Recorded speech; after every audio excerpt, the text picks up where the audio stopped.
If you have a Bank of America Premium Credit Card or are a Preferred Rewards member, you have access to valuable travel benefits and planning services. Welcome back to Guide with Samuel. Log into your online banking and navigate to your credit card's benefits or the travel portal. For some cards, you have access to a 24/7 travel concierge who can help book trips. As a Preferred Rewards member, you may get travel rewards bonuses and fee waivers for things like ATM withdrawals abroad. You can also book travel directly through the Bank of America Travel Center online, sometimes using points or getting cardholder discounts. My crucial pro tip? Call the concierge for complex itineraries.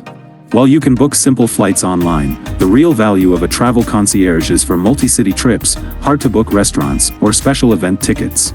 They often have access to amenities or inventory not available to the public. Leverage your banking relationship to make your travels smoother and more rewarding. What's the best travel perk you've ever used from a bank or credit card? For more guides on premium financial benefits, hit subscribe. Thanks for watching.